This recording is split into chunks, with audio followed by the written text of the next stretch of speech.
दोस्तों, एक बार नारद जी यमराज जी के पास अपने कुछ प्रश्नों का उत्तर जानने के लिए यमलोक में आते हैं।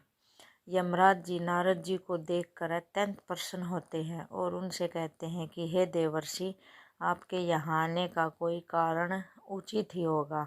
आइए, मैं आपकी क्या सेवा कर सकता हूँ। इस पर नारद मुनि ने विनती करके पूछा कि हे यमराज, मैं आज आपसे कुछ महत्वपूर्ण प्रश्नों के उत्तर जानने के लिए यहाँ आया हूँ और मैं उम्मीद करता हूँ कि आप मुझे उन प्रश्नों का उत्तर भली भांति देंगे, मुझे निराश नहीं करेंगे। इस पर यमराज जी हाथ जोड़कर बोले कि हे देवर्षि, मैं आपके मन की बात तो जानता नहीं, क्योंकि आपके मन की बात तो केवल भगवान विष्णु ही जानते हैं, लेकिन फिर भी मैं आपके हर प्रश्न का उत्तर देने की कोशिश करूँगा। इस पर देवर्षि बोले कि हे यमराज, मैं आज आपसे जानना चाहता हूँ कि मरने के बाद किन वस्तुओं को इंसान अपने साथ ले जा सकता है और किन वस्तुओं को अपने साथ नहीं ले जा सकता। इस पर यमराज जी बोले, हे देवर्षि, मैं आपको इन प्रश्नों का उत्तर उचित तरीके से दूंगा। इसके लिए मैं आपको एक पवित्र कथा सुनाना चाहूँगा। आशा करता हूँ कि आप मेरी यह पवित्र कथा पूरी सुनेंगे। जो भी मेरी यह पवित्र कथा पूरी सुनेगा, मैं उसके 32 पाप माफ़ कर दूंगा। इस पर देवर्षि बोले, हे यमराज, मैं आपकी यह कथा अवश्य ही पूरी की पूरी सुनूंगा। इस पर यमराज बोले, हे देवर्षि, मैं आज आपको एक पवित्र कथा सुनाने जा रहा हूँ। इस कथा को सुनने के बाद आपके हर प्रश्नों का उत्तर आपको भली भांति मिल जाएगा और इससे सबका कल्याण भी होगा। इस पर देवर्षि बोले, हे यमराज, मैं आपसे समस्त जनता का कल्याण हेतु ही अपने प्रश्नों का उत्तर जानने के लिए आपके पास आया हूँ। इस पर यमराज बोले, हे देवर्षि, इस कथा को सुनने के बाद समस्त प्रजा और जनता का कल्याण अवश्य ही होगा, इसलिए इस कथा को हरेक मनुष्य को पूरा भली भांति सुनना चाहिए। यमराज ने कहा, हे देवर्षि, तो सुनो, मैं आज आपको यह पवित्र कथा सुनाने जा रहा हूँ। एक बार मध्य देश में देवर शर्मा नाम का एक ब्राह्मण रहता था। वह ब्राह्मण अत्यंत ही गरीब था, लेकिन वह बहुत ज्ञानी था। उसने सभी वेदों को भली भांति पढ़ लिया था। उसको सभी वेदों का ज्ञान होते हुए भी वह किसी से भी किसी प्रकार की किसी धन की आशा नहीं करता था। वह अपनी ईमानदारी के साथ जीवन व्यतीत करता था। उसको भिक्षा से जो भी मिलता उसी से अपने घर का गुजारा कर लिया करता था। एक दिन वह भगवान विष्णु की आराधना करने के लिए ऐसे स्थान का चुनाव करने लगा जहाँ पर वह घोर तपस्या बिल्कुल शांत मन से कर सके।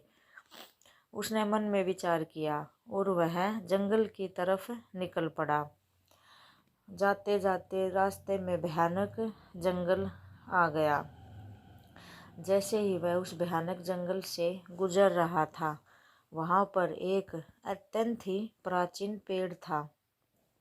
उस प्राचीन पेड़ पर बहुत पहले से ही 3 पिशाच वास करते थे और जो भी उस जंगल के रास्ते से वहाँ से जाता, वह उसको खाकर अपना जीवन व्यतीत करते थे। जैसे ही उन्होंने गरीब पंडित को वहाँ से जाते देखा, वो अत्यंत खुश हो गए और तीनों आपस में बातचीत करने लगे कि यह पंडित तो मांस मिट्टी नहीं खाता होगा, इसको खाकर तो हमें कोई बीमारी भी नहीं लगेगी और हमारी भूख शांत हो जाएगी। मन में ऐसा विचार कर तीनों पिशाच पंडित की तरफ दौड़ने लगे।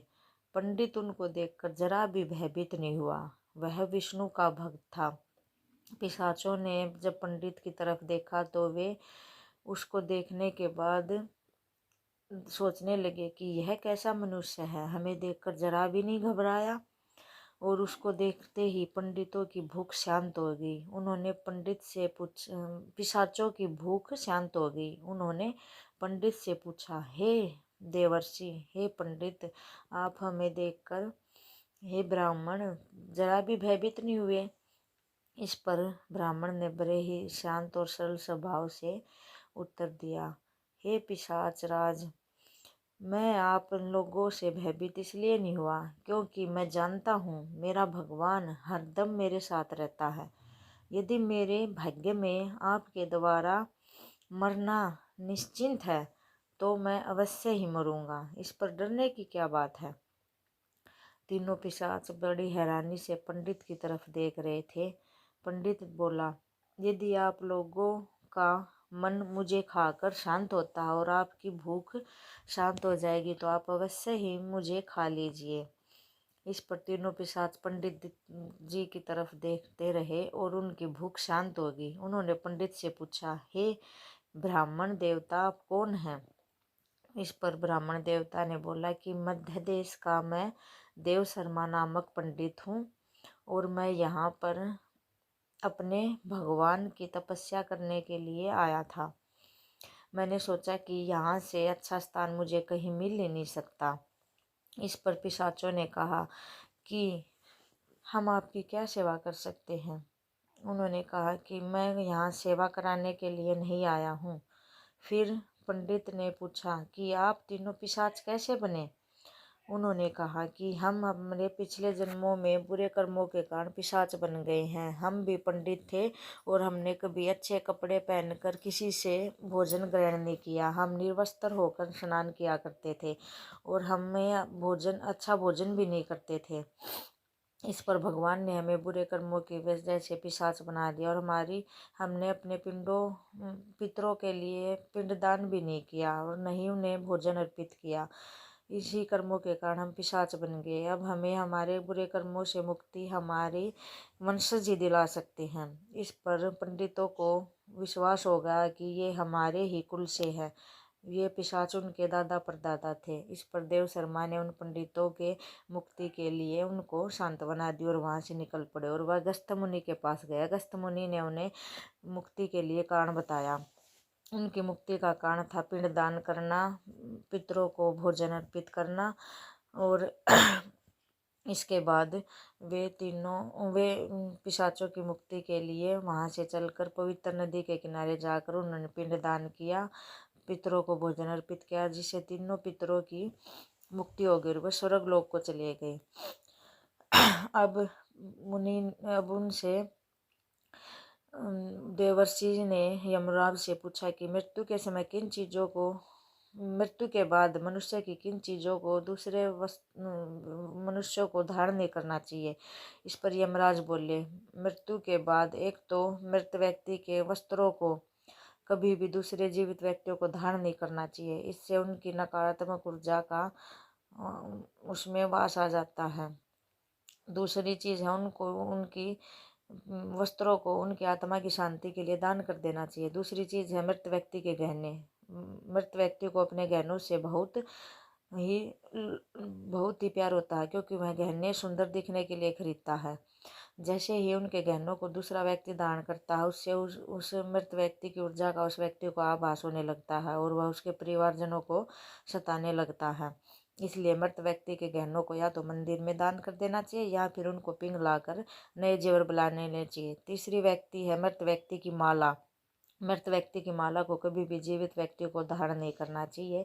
यदि कोई जीवित व्यक्ति मृत व्यक्ति की माला को धारण कर लेता है तो उसमें नकारात्मक ऊर्जा का वास हो जाता है। इसलिए मृत व्यक्ति की माला को हमेशा ही पवित्र नदी के जल में बहा देना चाहिए। इससे मृत व्यक्ति की आत्मा को शांति मिलती है। तो दोस्तों, ये 3 चीज़ें ऐसी हैं जिनको मृत व्यक्ति के मरने के बाद किसी भी जीवित व्यक्ति को धारण नहीं करना चाहिए।